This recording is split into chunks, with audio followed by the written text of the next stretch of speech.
안녕, 반갑습니다. 이 친구들. 오랜 기간 열심히 쉬었습니다.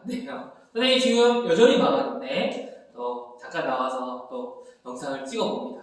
너희들에게 참 도움이 됐으면 좋겠고 또 열심히 공부해서 너희들 수학을 잘했으면 좋겠습니다. 자, 오늘은 저번 시간에 집합, 명제 배우고 명제 원을 배웠지. 그래서 명제에 대해서 뭐뭐이면 뭐뭐이다. P면 Q이다. 이거 배웠었어.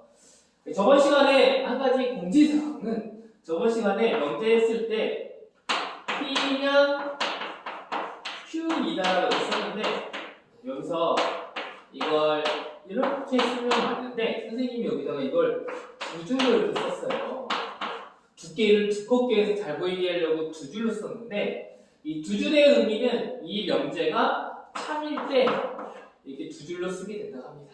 이것도 참이 아닐 때는 걸어서 이게 거짓일 때는 이 기호를 쓴다고 합니다.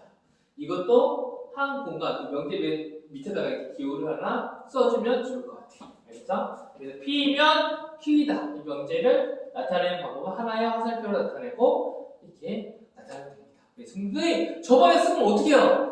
화살표 두 개짜리를 하나로 바꿔주세요. 알겠죠? 바꿔주면 됩니다.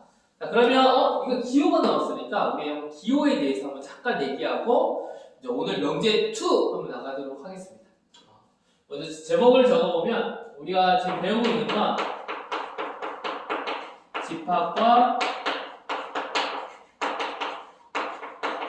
명제에 대해서 배우고 있어. 그리고 또 두 번째 집합은 배우고 그 다음에 명제. 저번에 원 배우고 이번엔 두 번째 시간입니다. 명제는 우리가 이제 뭐뭐이다 했었는데 우리가 이제 나중에 이걸 P, Q에 대해서 좀 더 자세히 저번 시간에는 명제로 해서 가정과 변론이라서 이걸 쭉 기준으로 해서 역, 이, 대우까지 다 배웠었는데 오늘은 이제 좀 더 P와 Q가 이제 무엇인지 이거에 대해서 좀 더 배워가면서 저번 시간에는 큰 숲을 배웠다면 오늘은 P와 Q 이걸 조건이라고 하는데 조건에 대해서 배워가면서 또 조건을 통해서 어떠한 것들이 있는지 그것들을 알아보도록 하겠습니다. 좀 일반 책하고 좀 방향이 좀 나눠져 있는데 선생님이 설명하는 방법으로 이해해도 괜찮을 것 같아요. 자, 명제 두 번째 시간에 하기 전에 먼저는 우리가 기호를 하나를 배워보도록 할게요. 기호 중에서 하나가 뭐냐면 또는이라는 기호가 있었지. 또는 그래서 이 또는이라는 기호는 이게 나중에 이제 논리라는 걸 논리 기호가 있어요. 논리 기호에서 또는은 논리 합이라고 해서 이렇게 이 표시를 합니다. 이걸 집합으로 바꾸면 집합은 뭐가 될까요? 집합은 합집합이 되죠. 그다음 뭐뭐이고 그리고 and 여기는 or겠지 여기는 and 뭐뭐이고 뭐뭐이고는 뭐가 있어요? 여기는 논리 곱이라고 합니다. 그래서 곱이라고 하고 여기는 뭐라고 쓰냐면 교집합을 씁니다. 집합에서 좋죠? 그리고 우리가 또 배웠던 뭐뭐이면 그래 뭐뭐이면 뭐뭐이다 이렇게 쓰는 거 있었지. 그럼 이건 뭐 있었냐면 뭐뭐이다 뭐뭐이다는 이렇게 뭐뭐이면 뭐뭐이다인데 이걸 이렇게 쓰자. 이건 우리가 이걸 P면 Q이다 이걸 좀 쓸게요. 그렇죠? 그럼 P면 Q이다 얘는 어떻게 쓰면 되냐면 뭐뭐이면 얘는 P면 Q이다 이렇게 쓰면 됩니다. 알겠죠? 근데 P면 Q이다 이걸 집합 기호로 쓰면 어떻게 됩니까? 하면 여기에 P 우리가 집합이라는 기호 P를 썼지. 그리고 대응자 그리고 집합을 Q를 썼지. 사실 이것도 조건 그리고 오늘 배울 겁니다. 이건 이제 진리 집합이라고 하는 건데 하여튼 저번 시간에 이겼던 것처럼 집합으로 봤을 때 얘는 기호가 이렇게 된다. 이런 식으로 된다. 아주 알고 됩니다. 또 근데 얘를 바꿀 수가 있어요. 얘를 이제 뭘로 바꿀 수 있냐면 얘는 부분집합 기호인데 부분집합 기호는 합집합과 교집합으로 나타내는 것보다 좀 애매해. 어떤 거 계산하기가 어려워. 그래서 연산기호, 집합의 연산기호는 합집합, 교집합 혹은 여집합인데 이 기호는 없거든. 그래서 얘를 바꿀 수 있는 게 있어. 그게 뭐냐면 먼저 써두세요. 써두고 선생님이 설명해 줄게. 알겠죠? P의 영집합에 그 다음에 합집합 이해 이렇게 쓸 수 있습니다. 이해가 되나요? 네. 선생님 그러면 논리기호 얘도 연립기호가 아니거든요. 얘는 이것만 긴데 그럼 얘는 어떻게 쓰냐면 P 여집합 그리고 이거 합집합이니까 얘는 뭐 있어? 논리합 그리고 Q 이렇게 씁니다. 자 이거면 이 정도면 될 것 같아요. 그리고 뭐뭐시 뭐 P가 아니다. 시간이 뭐라고 쓰는 우리 기호 쓸 때 논리기호일 때 not P 이렇게 쓴다 그랬지. 근데 이것을 집합으로 하면 P의 여집합 이렇게 쓸 수 있어요. 네. 좀 보기 좋게 쓰면 논리기호에 대해서 이렇게 지금 써주고 있습니다. 뭐 이런 것이 이런 기호가 있다. 하나 이거 먼저 써주세요. 뭐 기호를 나타낼 때 이런 식으로 이런 식으로 나타낼 수 있는 기호가 있구나 하고 배워두면 아주 좋겠죠. 알겠죠? 논리기호를 이걸 잘 기억해두고 선생님이 뭐 많이 쓰진 않지만 이렇게 있다. 그래서 기억하면 돼요. 그리고 핵심은 요 기호 얘를 이렇게 바꿀 수 있는 건 이따가 한번 설명해 보도록 하겠습니다. 자 그러면 우리가 이제 명제에 대해서 보면 이 부분이 명제입니다. 이 부분이 명제인데 또는이 되든 이거가 되든 이면이 되든 얘 같은 경우는 보면 뭐가 있냐면 자, 어떤 것과 어떤 것을 연결해야지. 그래서 P 또는 Q 이렇게 되지. 얘는 P이고 Q. 그리고 P이면 Q는 P이면 Q 뭐 이런 식으로 되지. 그리고 P가 아니다. 이런 식으로 되잖아, 그렇지? 자 여기처럼 P 또는 Q, P이고 Q, P면 Q. 그러면 이 P는 뭐고 Q는 뭐예요? 물어볼 수 있잖아. 우리가 어떤 논리적으로 이 두 개의 문장을 이렇게 어떤 것과 어떤 것을 연결해 주는 게 또는도 있고 이고도 있고 이면도 있고 아니다가 있습니다. 그 중에서 이면은 이걸 뭘 뜻하냐면 이게 우리가 말했던 명제에 해당되는 거고 자 근데 이 이면 이고 또는에서 이 P, Q, P, Q 얘는 뭐 P 논리 이렇게 쓰고 얘는 P 이렇게 쓰고 얘는 P 이렇게 쓰고 뭐 얘는 다 P 이렇게 쓰는데 이 P랑 Q가 뭐야 하는데 오늘 배울 게 이거의 핵심입니다. 뭐냐면 우리가 배우는 거 뭐냐면 이 P가 뭐야? 이걸 뭐라고 하냐면 조건이라고 합니다. 이것도 뭐야? 조건이라고 합니다. 조건과 조건 이 조건이 제시돼서 조건과 조건을 논리적으로 연결해서 이런 걸로 연결해서 이제 그게 참이 되는지 거짓이 되는지 이런 것들을 찾아주게 됩니다. 그래서 논리 기호 중에서 여기서 지금 안 쓴 게 있는데 이런 식으로 쓰게 되는데 논리 기호에서 결과적으로 논리 기호에서 또 말하고자 하는 게 또 하나가 뭐냐면 논리 기호 중에서 논리 기호에서 여기에서 만약 이게 참이다 맞아 어떤 것이 맞아 하면 여기는 기호가 뭐냐면 true t라고 쓰지. 자 이거 따로 쓸게. 여기까지 이해되나요? 자, 먼저는 이런 식으로 되고 여기까지 먼저는 알아주세요. 그 다음에 참과 거짓은 그 사람 선생님이 설명해 줄게. 자, 여기까지 이게 조건, P, Q가 있구나. 그럼 우리 배우는 건 뭐냐면 P와 Q 이런 조건에 대해서 한번 배워보도록. 조건이 뭐야? 하고 볼 수 있잖아. 그치? 조건과 조건이 만나서 무엇인가를 만들어내는데 특히 우리가 배우는 명제에서는 P와 Q라고 저번 시간에 그냥 지칭만 해줬는데 P와 Q가 뭐야? 하면 이것은 뭐라 하냐면 조건이면 조건이다. 그래서 P가 조건이 됩니다. 한번 알아볼게요. 자, 여기까지 했어요. 오, 잘 주시네. 진짜 잘 주네요. 자, 그 다음 오늘 이제 배울 게 뭐냐면 이 조건에 대해서 조건 아까 P, Q가 있었지.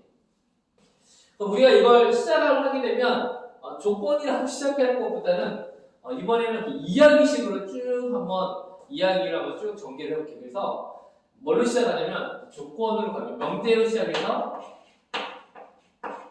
조건으로 가고 조건에서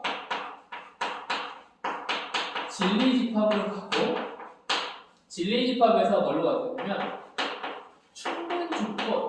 조건은 조건인데 충분한 조건. 충분 조건과 그 다음에 필요 조건. 그리고 필요 조건 또 하나 있습니다. 이게 뭐냐면 필요 충분 조건. 이거에 대해서 첫 번째 배울 거예요. 첫 번째 파트에는 이걸 배우죠. 명제에서 조건을 찾아내고 그게 진리집합이 뭔지, 그리고 충분 조건, 필요 조건, 필요 충분 조건은 그럼 뭔지 이거에 대해서 쭉 이야기식으로 한번 정리를 해볼게요. 그리고 두 번째는 뭘 배울 거냐면 두 번째는 조건인데 조건이 명제로 바뀌는 경우가 있습니다. 그래서 조건이 명제로 바뀌네? 근데 그거에 대해서 좀 배워보도록 하겠습니다. 재밌겠죠? 그러니까 이 두 가지 흐름대로 한번 이렇게 쭉 한번 정리해서 오늘 이야기를 한번 진행해 보도록 하겠습니다. 첫 번째는 뭘로 시작할 거냐면 명제로 시작할 건데 명제를 뭘로 보냐면 이거 우리 가장 쉬운 걸로 하죠. 저번에 했던 것처럼 자, 3의 이걸 먼저 적어도 좋아요. 이걸 적어놓고 그거에 대한 풀이를 1번에 대해서 1번에 대해서 1번 설명 1번에 대해서 한번 설명을 해볼게. 3의 약수는 6의 약수입니다. 자, 참이나 거짓이야. 참이나 거짓으로 분명하게 구분질 수 있습니까? 네, 있죠. 3의 약수는 6의 약수가 되지. 3의 약수는 1, 3. 6의 약수는 1, 2, 3, 6. 그래. 참과 거짓이 된다. 너는 뭐라고 명하니까? 너는 명제야. 이렇게 말할 수 있지. 너 명제네? 근데 명제가 정의가 되었었지. 근데 명제는 꼴이 있다고 했어. 어떤 꼴이 있다고 했어? 뭐뭐이면 뭐뭐이다 해서. 근데 그래서 이걸 뭐뭐이면 뭐뭐이다로 바꿨었지. 그러면 얘를 이제 명제라고 하고. 첫 번째. 다시 한번 명제의 정의를 볼게요. 여기서 명제의 정의가 뭐냐? 명제를 먼저 정의하고 다시 한번. 명제가 뭐예요? 그러면 참과 거짓으로 명확하게, 분명하게 나눌 수 있는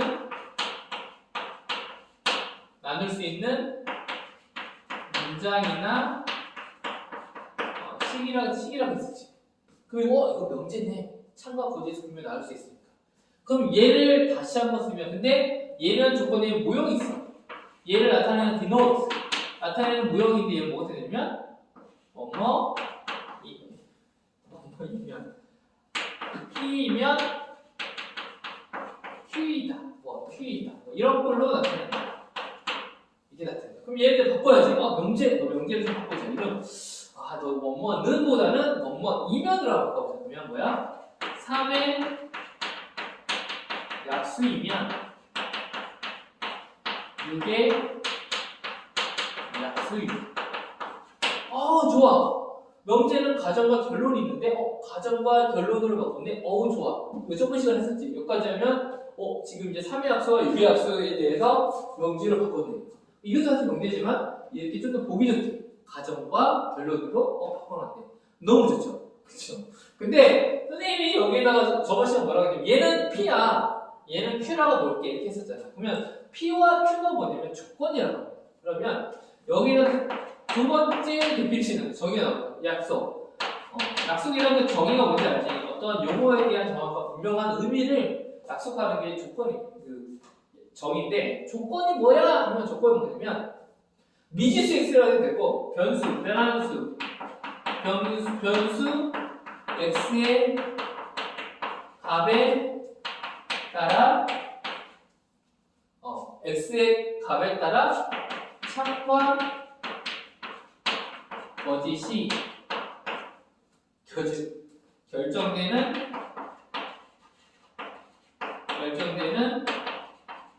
문장이나 국어 시간도 아니고 뭐 이렇게 한글이 많냐? 조건은 뭐냐? 그러면 변수 x라는 값이 있는데 그게 참과 거짓이 이게 x 값에 따라서 참과 거짓이 결정되는 문장이나 식 이걸 뭐라고 하냐면 조건이라고 합니다. 그럼 이걸 조건으로 한번 바꿔볼게. 그럼 얘는 조건이면 뭐가 되냐면 변수 x의 값이 들어가야 돼. x는 뭐다? 뭐 이게 조건에서 이제 여기다가 부록으로 한번 써주세요. 조건이 뭐예요? 좀 더 구체적으로 쓰면 조건 문장이나 식인데 이런 거지. x는 2의 약수이다. 이 조건을 이 문장을 px라는 조건이라고 정했어. 되겠죠? 이해가요? 그럼 이게 여기에서 p는 뭐가 돼? p x에다가 2를 넣으면 x의 값 조건에 맞는 2를 넣으면 2는 2의 약수가 아니야. 그렇지? 2라고 2니까 이게 약수지. 그럼 얘는 뭐가 되는 거야?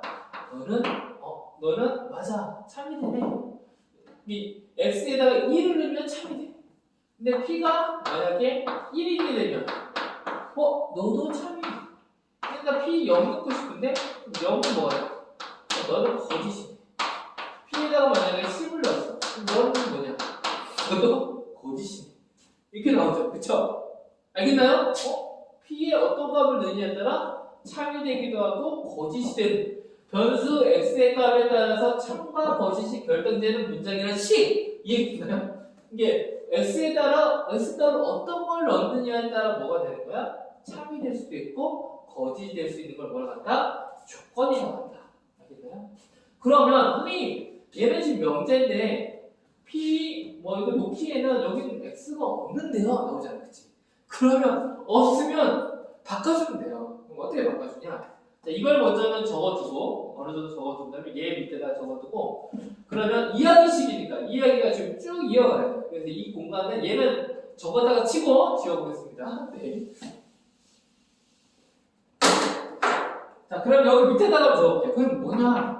너는 뭐냐? 조건을 바꿔. 얘를 뭐라고 바꾸면 되냐면 x가 3의 약수이면 x는 6의 약수입니다. 뭐가 들어가요? 조건은 뭐야? x를 넣네? x가 3의 약수이면 말이 되죠? x가 3의 약수이면 x는 6의 약수. 뭘로 바꿨어? 조건으로 바꿨네. 앞에 있는 조건은 p로 많이 씁니다. p라고도 쓰기도 하고 px라고도 쓰기도 해. 얘네 편할 때를 써. 알겠지? 혹은 여기는 뭐라 쓸까? q라고 씁니다. 그래서 q, x 이렇게 되죠. 이해가요? 그럼 얘를 간단하게 나타내면 px는 뭐야? px이면 qx다. 이 화살표로 나타내면 이게 뭐가 되는 거야? 조건이 들어가 있는 명제로 바꿀 수 있어요. px이면 qx이다. 이렇게 바꿀 수 있죠. 이런 기호로 나타나게 된다. 즉, 뭘 해야 되면 우리가 알고 있는 맨 처음에 이런 문장들이 명제로 바꿨고 그 명제가 무엇인지 뜻을 알고 그리고 가정과 결론으로 나눠져 있다는 거. 근데 이 가정과 결론을 조건으로 바라보게 되면 변수 x의 값에 따라 참과 거짓이 바뀌는 게 조건인데 그 조건의 문제를 바꾸면 x가 3의 약수이면 x는 6의 약수이다. 이런 조건으로 바꾸게 되네.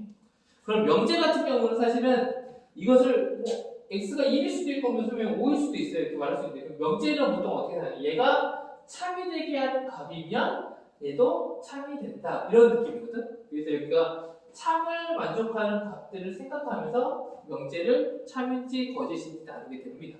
그래서 기본적으로 그냥 알아두고 자 그럼 여기서 px이면 그러면 qx면 이렇게 나타날 수 있지.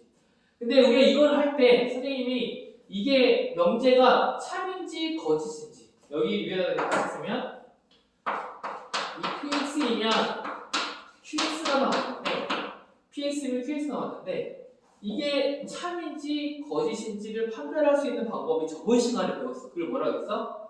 이걸 이거 할 때는 뭘로 쓴다? 집합을 이용한다고 했지. 그래서 얘가 집합으로 해서 부분 집합으로 나타내지면 그게 참인지 거짓인지 알 수 있다고 했잖아. 그럼 얘를 집합으로 나타내는데 그럼 집합을 뭘로 나타내냐면 px 여기서 이제 뭐가 나오냐면 약속이 하나가 더 나타납니다. 그 약속은 우리 명제 조건 진리 집합. 진리 집합이 무엇이냐? 약속 정의된 의미가 뭐야? 진리 집합이 뭐야? 하면 되게 간단해. 뭐냐면 px 조건 px를 자, 좀 더 구체적으로 적을게. 이걸 뭐라 그래? 전체 집합이지. 알겠습니다. 한글로 쓰자. 글자로 쓰면 더 좋긴 한데 전체 집합을 U라고 쓰면 되겠지. 전체 집합의 원소중 조건 PX가 원소중 지금 PS가 참이 되게 하는 원소들의 모임. 뭐 되게 길지. 이걸 짧게 뭐 집합으로 나타낼 수 있지만, 그냥 PS의 X 이 진리 집합이라는 건 뭐냐면 그 넣었을 때 참이 되는 것들, 그게 뭐가 되는 거야? X가 되는 거야. 알겠죠? 뭐 예를 들면 뭐야? 이 P라는 걸 집합하고 있고, P는 어떻게 구하냐? X가 뭐냐면 PX가 참인 이렇게 쓰면 되겠지. PX가 참인 원소. 근데 이 X라는 애는 누구에게 포함되어 있어야 돼? 전체 집합에 포함되어 있어야 돼. 하여튼 이런 식으로 쓸 수가 있다. 알겠죠? 이렇게 집합으로 나타내면 이렇게 기호로 나타낼 수가 있겠네. 그러니까 우리가 구하는 이 진리 집합이라는 건 뭐냐면, 이 조건에서 참이 되게 하는 거, 그걸 찾는 거야. 그럼 얘를 이제 바꿔볼게. PS, QX니까 뭘로 바꾸는 거야? 집합으로 바꿔줘야지. 그쵸? 그러면 얘를 뭘로 바꾸게 되냐면, 집합 P는 뭐야? P는 이거 PX를 만족하는 진리 집합. 이 진리 집합은 이 PS, 이 조건 PS를 뭘로 하는 거? 참으로 하는 원소들을 찾는 데. PX가 되면 집합 P가 될 수 있는 건 뭐가 될 수 있어? 여기에는 3의 약수가 될 수 있는 건 뭐가 돼? 2라고 3이 돼. 그럼 Q가 될 수 있는 건 뭐야? Q는 뭐냐면 QX의 뭐가 되는 거야? 진리 집합. 이렇게 되겠지. 그쵸? QX는 이걸 먼저 써줬어야 하나? 네. P는 여기서 얘를 바꿔주면 진리 집합으로 바꾸어서 나타내면 P는 뭐가 되는 거야? Q 이런 식으로 바뀌게 되지. 이거 이제 참이니까 이렇게 썼지. 자, 먼저는 Q는 뭐가 되냐면 1, 2, 3, 6이지. 그치? 이게 P는 뭐냐면 PS의 진리 집합. 여기다가 또 까먹을 수 있어요. 얘는 뭐예요? 물어보면 얘는 PS의 진리 집합. 얘는 뭐예요? 하면 QS의 뭐가 되냐면 진리 이렇게 된다. 그래서 P면 뭐가 되는 거야? 그래서 그럼 1, 3, Q 그럼 얘네들 나타나는 뭐가 됐어? P라는 진리 집합은 Q라는 진리 집합에 뭐가 된다? 부분 집합이 된다. 그러므로 이것은 참일까 거짓일까?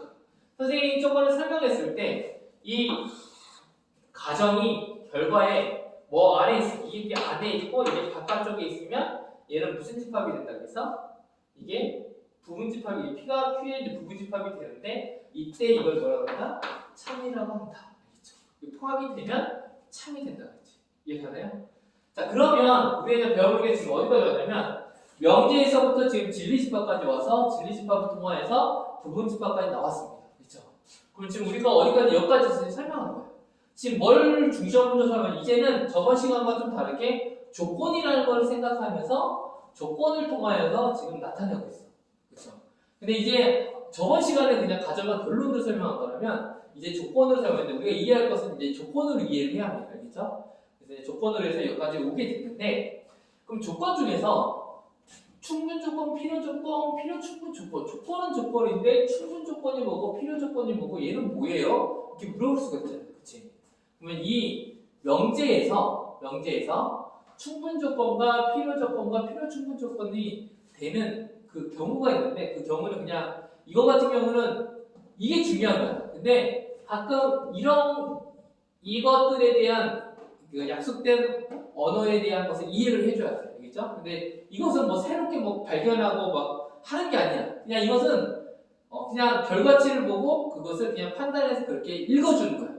그냥 읽는 거다. 이렇게 생각하면 돼요. 알겠죠? 자, 그럼 이걸 한번 설명을 해볼게요. 지워볼게요. 지우고 이제 마지막 충분, 필요 충분 조건에 대해서 설명을 해줄게.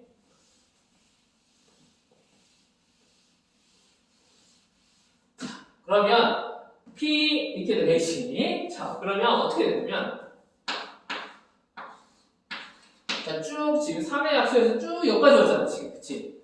그럼 P는 Q의 부분집합을 쓰였을 때 얘는 뭐가 되냐면 얘는 충분 조건으로 표현할 수가 있어. 어떻게 결과적으로 먼저 알려줄게. 이 P는 자, P가 Q에 포함되니까 결과적으로 조건이 어떻게 되면 P는 Q 이렇게 참이 되는 Q가 되는 거지, 그치? 이 명제가 이렇게 성립이 된 거잖아, 그치? 그럼 얘는 뭐라고 할 수 있냐면 이 집합을 통해서 결과적으로 얘는 얘 참이었어요. 참이라는 게 증명이 됐어. 그러면 P면 Q이다는 이 명제는 참이다 이런 결과가 생기지. 결과적으로 생기면 얘는 이제 읽어줄 때 어떻게 읽어줄 수 있냐면 이 P는 Q에 무슨 조건이냐면 이 P라는 이 조건이고 얘도 조건이라고 했지.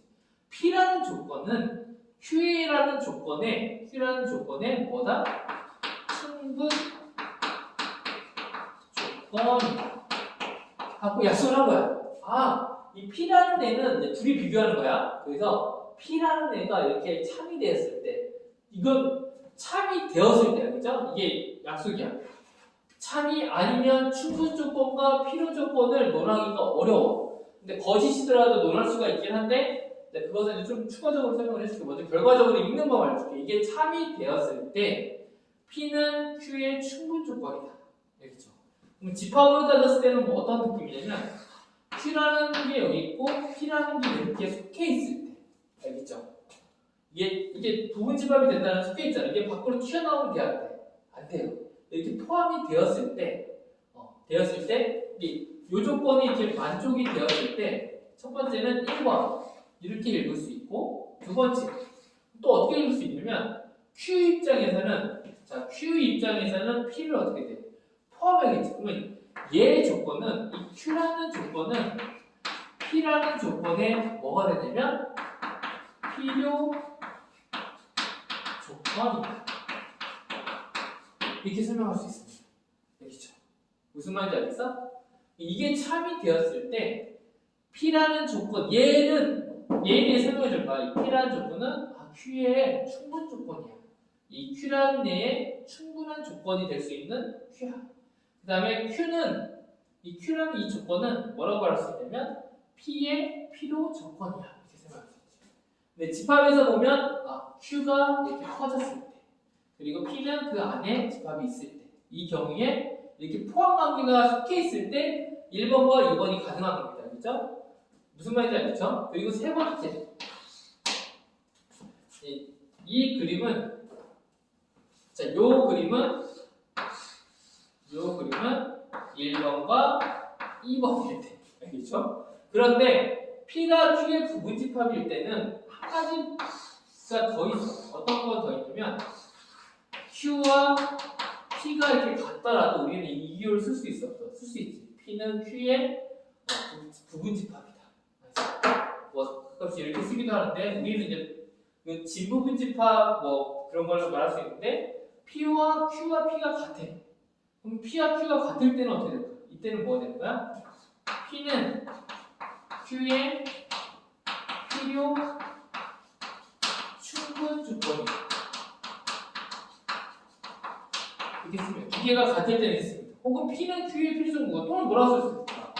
Q는 P의 필요 충분 조건이다. 이렇게 쓸 수 있습니다. 알겠죠? 무슨 말인지 이해가요? 맨 처음에 이렇게 Q가 포함되었을 때 한마디로 뭐냐면 Q가 포함됐다는 것은 P면 Q라는 꼴이 되게 되면 어떻게 된다는 거야? 얘는 뭐가 돼? 참이 되기 때문에 참이 됐을 때는 이 P라는 조건은 Q라는 조건에 충분한 조건이 돼. 그리고 Q라는 조건은 P라는 조건에 필요한 조건이 돼. 그리고 P와 Q가 이렇게 같다면, 만약에 이 두 개가 똑같다면, 그럼 뭐가 되는 거야? P는 Q의 필요 충분 조건, Q는 P의 필요 충분 조건이다. 이렇게 말할 수 있습니다. 자, 이걸 좀 예를 들어볼게.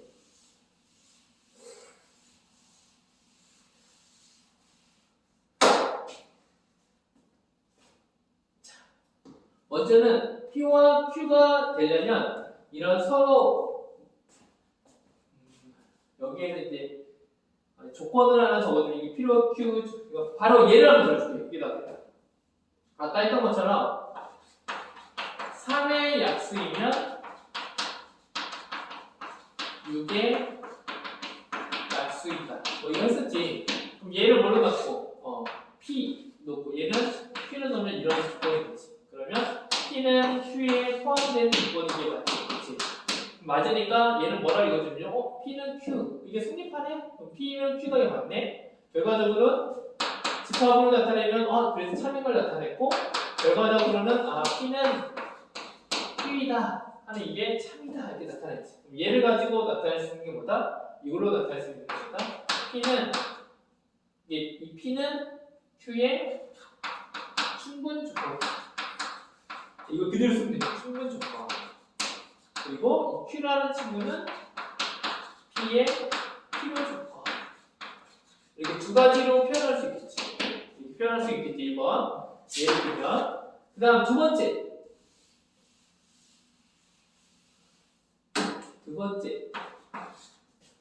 자, X가 1, 3, 5이면 1, 3, 5이면 X가 1, 3, 5이면 X 좀 더 쉬운 걸로 하자. 쉬운 거. 자, 2번 2의 약수이면 여기다 이렇게 X가 2의 약수이면 X는 1, 2, 2다. 이렇게 쓰면 여기는 무슨 조건? P.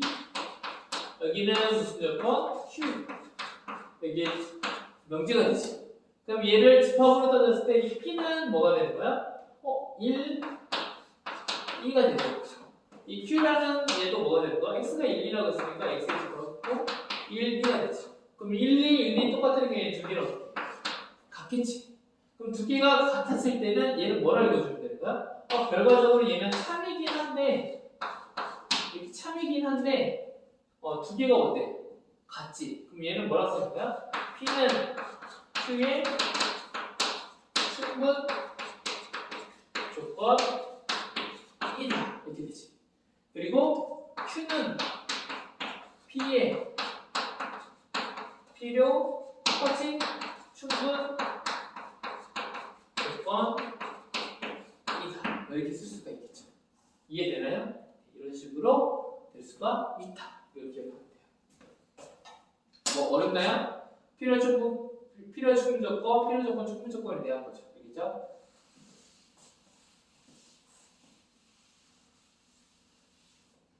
자, 그러면 이 대응 뭐 이런 것도 설명할 수 있는데 거꾸로 한번 할게요. 거꾸로. 만약에 4의 x가 3번 4의 약수이면 x는 2의 약수이다. 자, 이걸 잘 보면 어떤 게 있냐면 자, 얘를 좌표를 얘가 만약에 P라고 나와요. P. 얘는 뭐라 넣고 Q. PX와 QX 뭐 이렇게 원만이면 되겠지. 근데 얘를 잘 꼼꼼히 집합을 한번 봐볼까? 집합으로 조사하면 참인지 거짓인지 알려면 집합을 알아야지. 얘는 뭐래? 1, 2 Q라는 집합은 뭐래? 1, 2 두 개 어때?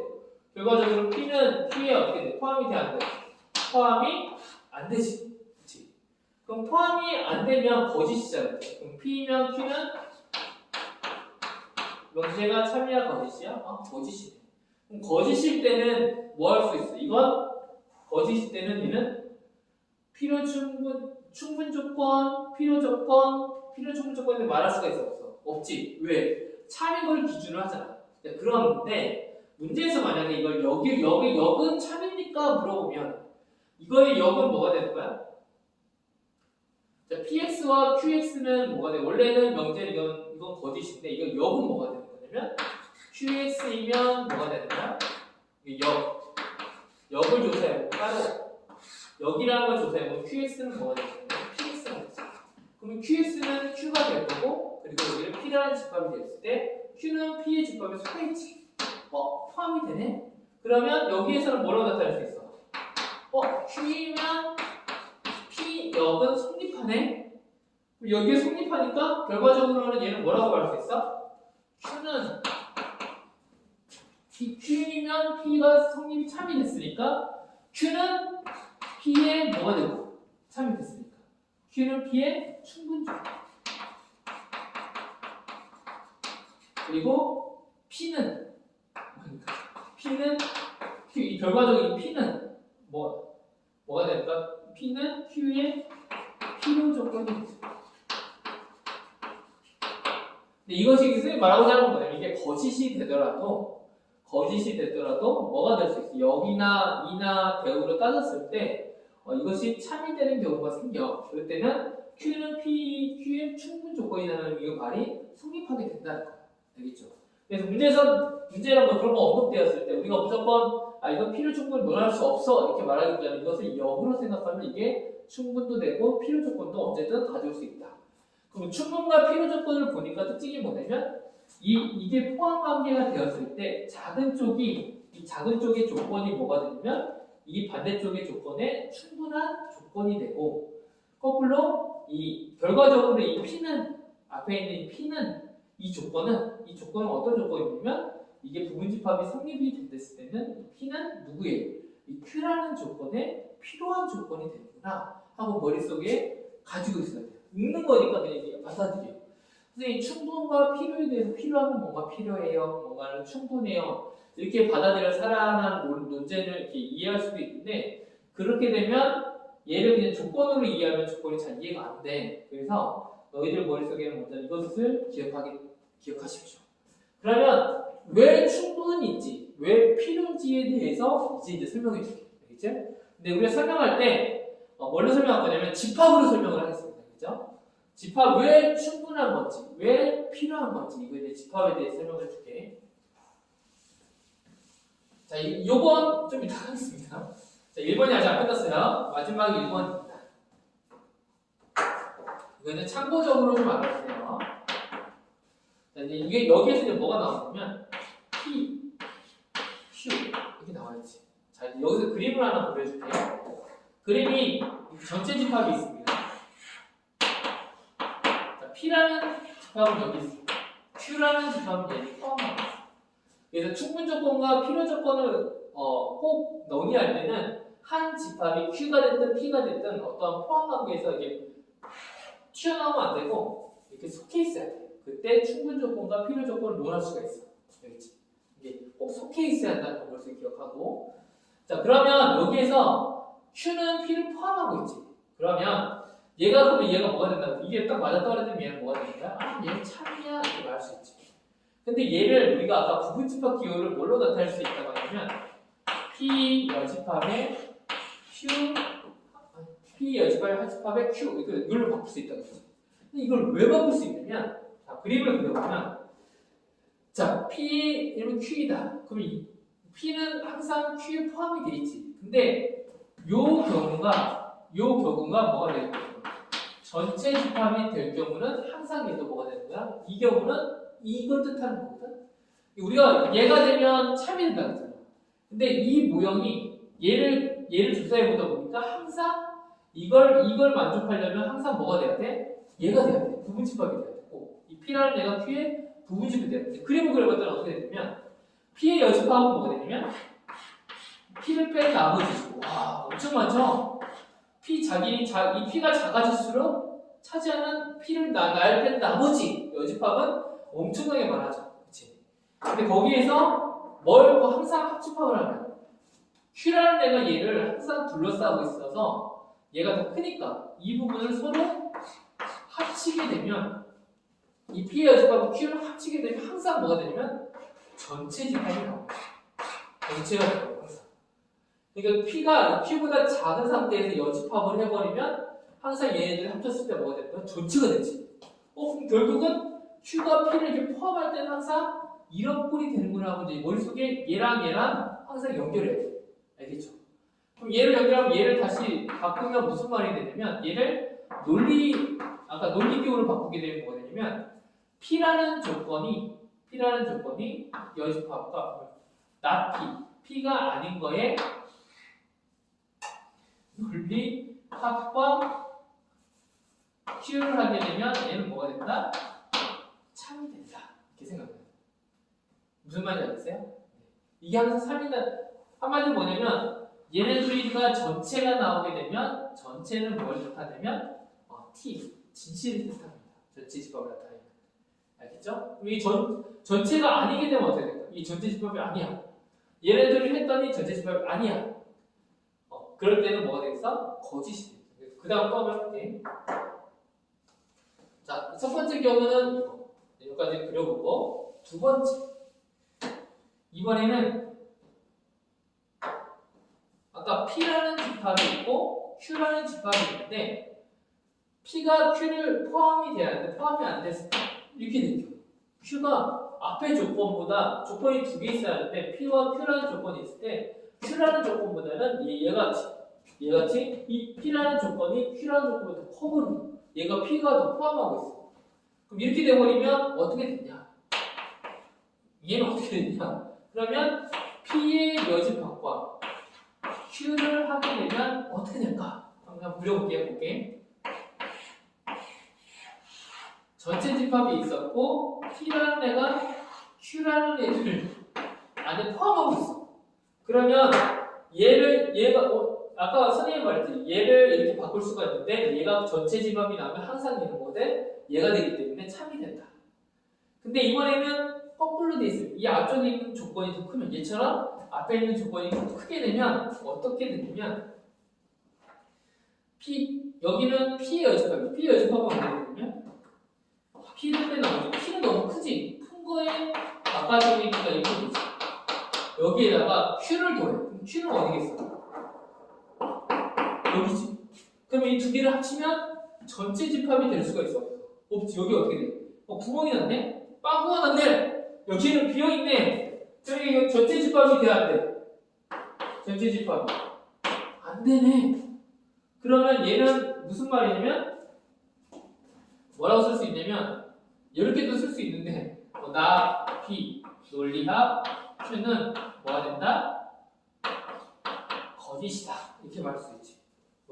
화살표를 할까? 화살표로? 이건 무슨 말이냐면 결국은 P면 Q는 뭐가 된다? 얘는 참이야. 얘는 P면 Q는 뭐가 되는 거야? 얘는 거짓이야. 이렇게 말할 수가 있습니다. 지금 선생님이 뭘 말하고자 하는 거냐면 이 P와 Q의 우리 명제를 구할 때 참이냐 거짓이냐 할 때 이걸 나타낼 수 있잖아. 지금 한 가지 방법을 더 알려주는 거야. 한 가지 방법이 무슨 이것은 이제 거짓이겠지. 뭘 알려주는 거냐면 얘가 얘에 속해 있으면 참이 된다 그랬잖아. 저번 시간에. 그치? 근데 이거 말고 또 하나 방법이 있는데 얘의 여집합의 Q, 그 조건의 Q의 집합을 합쳤을 때 전체가 나오면 뭐가 돼? 참이 되고 전체가 안 나오면 뭐가 된다? 거짓이 되는구나. 이렇게 설명할 수 있는 거야. 이해되나요? 자, 이해되나요? 자, 그럼 이거에 대한 예를 한번 들어줄게.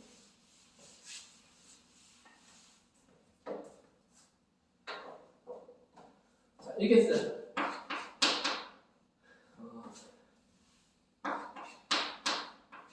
X는 이걸 아까 이제 많이 쓰는 거. X가 1이면 X 제곱은 1이 이렇게 되지.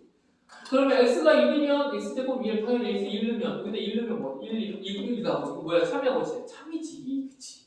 참인 거 알지만 우리 요걸로 한번 구해볼게 먼저. 첫 번째 부분집합으로 한 거. 첫 번째는 솔루션 1. 첫 번째 px일 때 p를 넣겠지. 집합 p는 뭐가 되고 1이 되고 집합 q는 뭐가 되고 제곱에서 1이 나올 수 있는 건 뭐였어? 1하고 마이너스 1이지. 누가 더 커? 얘가 더 크지. 첫 번째 방법 p는 q의 부분집합이 된다. 그래서 뭐가 돼? T 이렇게 부를 수 있지. 그러면 두 번째 방법은 뭐냐면 얘를 이용해. P의 여집합과 Q의 얘를 이용하는 거야. P의 여집합은 Q는 뭐야?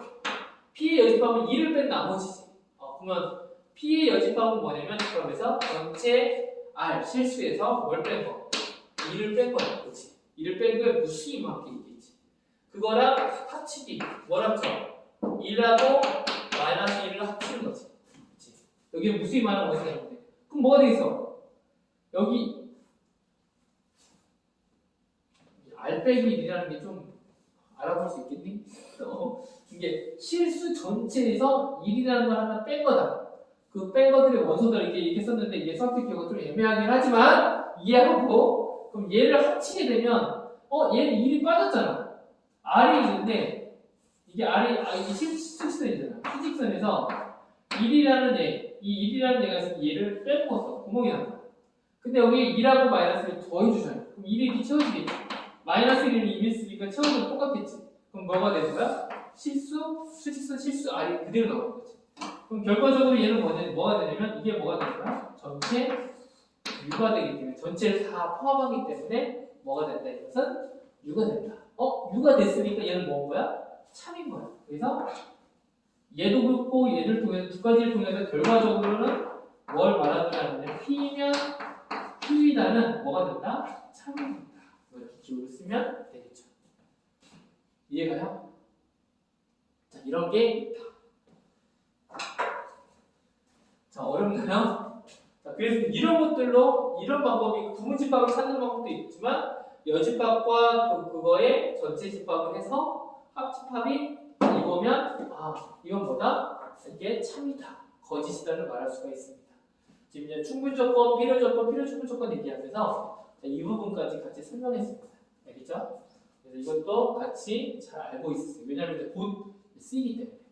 자, 마지막 1번 끝났으니까 오늘 이제 2번으로 갈게요. 2번은 그만합니다. 자, 두 번째 해보겠습니다. 두 번째 조건 명제. 좀 길지만 화이팅! 자, 조건과 명제인데 두 번째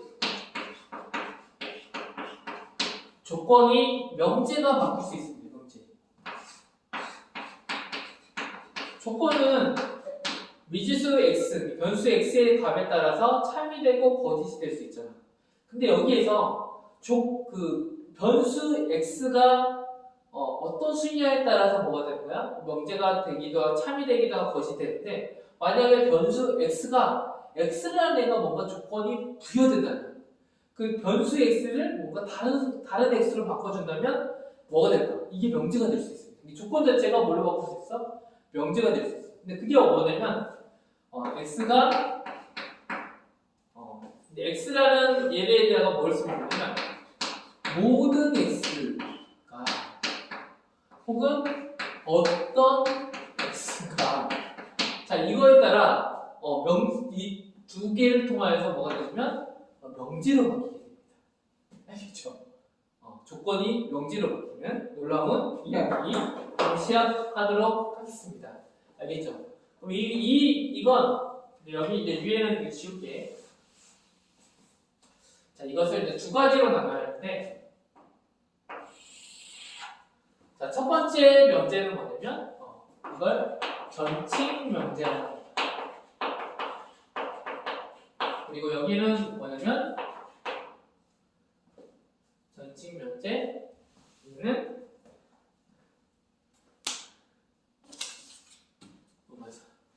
얘는 존재 명제.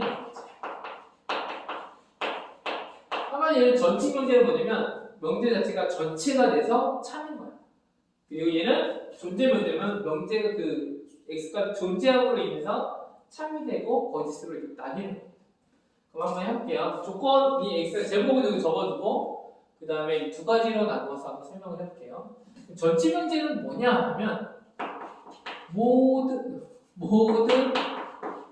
x가 px이다 이렇게 됩니다. 근데 모든 x 값들이 px이다라는 것은 모든 x 값이 px가 돼야 돼. 그리고 다 참여해야 돼. 모든 x가 px에 다 들어가서 다 만족을 해야 돼. 이게 전체 명제. 또 얘는 어떤 x가 px이다.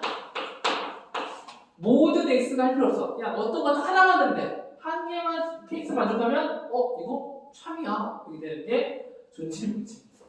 예를 좀 더 쓰면 이걸 arbitrary x라고 하는데 이 arbitrary x가 전체 집합이고 모든 그 전체 집합의 x의 값들이 조건 px가 만났을 때 px를 만나면 px가 만나서 이 p는 뭐가 되냐면 그 조건의 진리 집합, 이 p를 만족하는 진리 집합이 전체가 다 되는 거야. 그 x에 있는 모든 집합, x의 원소들이 알고 봤더니 전체 집합의 원소가 같은 거야. 이런 결과가 나오면 뭐가 된다? t가 되고, 그리고 이게 만약에 같지 않으면 뭐가 된다? f가 된다. 거짓이다. 이렇게 설명할 수 있습니다. 예를 들면 자, 요건 지울게요. 이 친구들이 좀 더 옆으로 왔어야 하는데, 자, 여기에 뭐냐면, 예를 들면, 전체 집합이 1, 2, 3밖에 없어요. 꼭 전체 집합이라고 해서 전체라고 생각하면 안 돼. 모든 수, 꼭 그렇잖아. 그 문제에서 주어질 수 있어. 전체 집합이 1, 2, 3이야. 알겠지? 그리고 이 모든 x들은 이 전체 집합에 속하는 건데, 이 px가 뭐냐면 이렇게 쓰자. px는 그냥 바로 여기다 쓸게.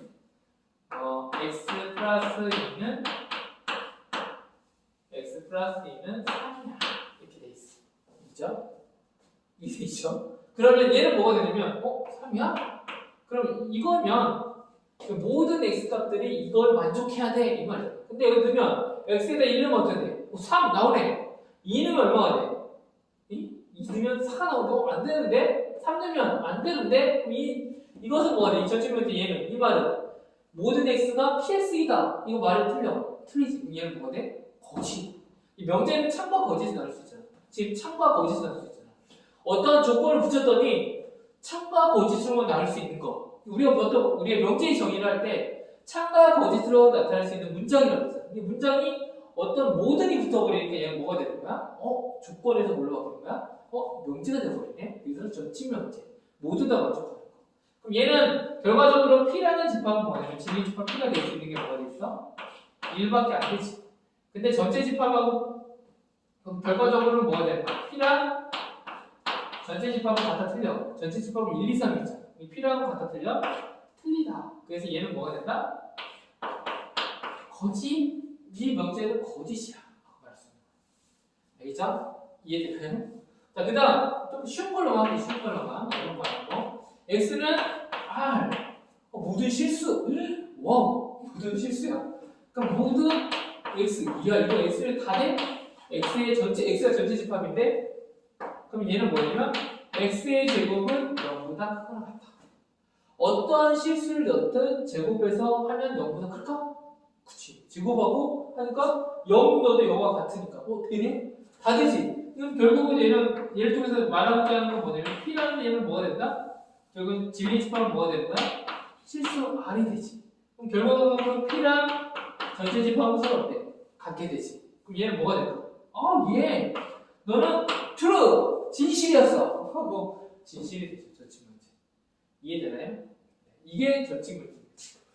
그러면 어떤 x가 px라는 뭐냐면 어떤은 뭐냐면 이그지스라고 하는데 x값이 존재해. 근데 어떤 건지는 몰라. 한 개일 수도 있고 두 개일 수도 알 수는 없어. 근데 얘가 전체 집합에 포함이 돼 있어. 어떤 거든 한 개가 들어가 있다는 거지. 한 개에서 한 개 이상 존재한다는 거죠. 그럼 얘가 있고 얘는 px가 있는데 결과적으로 뭐가 되냐? p랑 한 개는 얘는 존재가 돼. 얘가 전체 집합의 어떤 수인지는 모르는데 이 전체 집합 중에 한 개든 두 개든 얘를 만족하면 뭐가 되는 거야? 이건 참이 되는 거야. 그래서 어떤 x나 px가 하나가 되면 한 개든 두 개든 세 개든 되면 얘는 뭐가 된다? 이 명제를 만족함으로 참이 돼.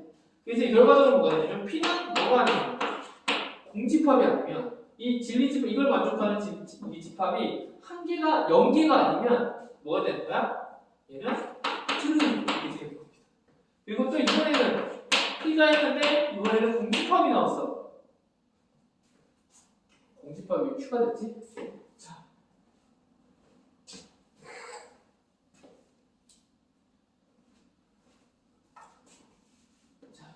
공집합 기억 자식의 공집합 그 다음에 f 이렇게 되겠죠. 자, 공집합이면 한 개도 만족하는 게 없다는 거죠. 그때는 뭐가 되는 거야? 넌 거짓이야. 할 수 있죠. 문제를 한번 내보겠습니다. 이것도 똑같이 예를 한번 들어봐. 뭐가 있냐? 전체 집합 중에 전체 집합은 자연수가 있어요. 자연수인데 x는 모든 x는 전체 집합에 포함되어 있고 그리고 그 다음에 되는 건 뭐냐면 x 제곱은 1이 나온다. x 제곱은 1이 나온다. 그러면 자 여기에서 얘는 뭐가 될까? 자 여기서 진리집합 p는 뭐가 될 수 있어? p는 여기에서 원래는 x 제곱이 1이 나오는 건 플러스 1과 마이너스 1이지. 근데 플러스 1과 마이너스 1은 뭐가 돼? 플러스 1과 마이너스 1은 다 자연수에 포함이 되나요? 안 되죠. 뭐만 돼? 1만 되잖아. 그렇지? 마이너스 1은 안 되잖아.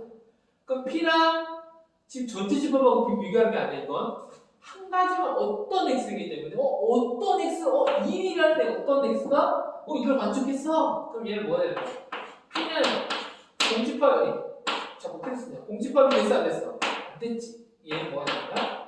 넌 진실이야. 이 문제는 이 조건에서 바뀌는 이 문제는 너 이제 명제 참이다 참. 얘기해 준 겁니다. 알겠나요? 네, 그렇죠. 그다음 이번에는 전체 집합이 마이너스 1, 0, 1이라고 하자. 이렇게. 그러면 모든 모든 x가 아니지. 이그지스트 미안해. 이그지스트 어떠한 x가 되는지 모르는데 이 x는 전체 집합에 포함이 돼 있어. 그러면 이제 문제에서는 x 제곱을 해서 제곱 너무 식상하죠? 절대값 x가 2보다 큰 거, 좀 어려운 x 제곱이 2보다 큰 거, 크거나 같다, 크거나 같은 거. 그러면 이건 PS, 진리 집합은 뭐가 될까?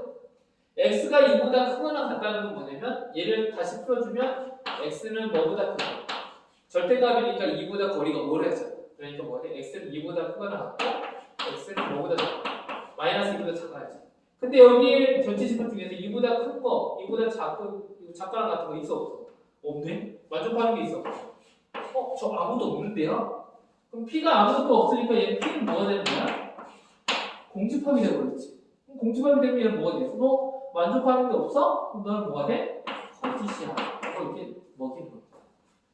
이게 전체 명제에 대한 모든과 어떤이 들어갔을 때 할 수 있는 이 내용입니다. 이것도 잘 기억하도록 하세요. 자, 그러면 여기에서 이것만 지우고 한 가지만 더 설명하고 이제 마무리할게요. 좀 길지만 화이팅! 자, 이제 마지막입니다. 자, 전치면 존재 명제에서 이어지는 게 있어. 나중에 이제 그 다음 시간에 절대분응식의 어떤 종류 이런 것들을 배울 텐데 그 전에 전치 명제는 뭐랑 관련했냐면 항등식이 관련했어요. 우리가 항등식이라는 건 뭐냐면 어떠한 수를 넣더라도 항상 참이 되는 거지. 이게 존치명제가 뭐였죠? 모든 x가 넣어서 이게 만족해야 돼. 그럴 때 이건 참이야. 이렇게 말하는 것처럼 똑같이 항등식도 어떠한 방정식이 있을 때 항상 성립하는 거. 이게 방등식이잖아. 그래서 우리가 예를 들면 뭐가 있었냐면 방정식에서 뭐 만약에 x라는 arbitrary x가 전체 실수라고 하자. 그럼 실수였을 때 ax 플러스 b는 0이라고 하자. 그러면 우리가 이거 모든 함수식에서 이걸 만족하려면 여기가 다 둘 다 0이 돼야 돼. 그럼 여기서 x의 어떤 값을 넣더라도 항상 0이 돼야 돼. 그 얘기는 a는 0이하고 b는 0이 하는 이런 결과가 생기지. 이게 함등식에서도 어떤 수를 무조건 넣었을 때 항상 참이 되는 거. 그래서 그러기 위해서는 a가 0이하고 b가 0이하고 이런 거 알잖아, 그렇지? 이것이 함등식에도 뭐 무엇과 관련 있다? 정치 문제랑 관련 있다. 그 다음에 절대 부등식,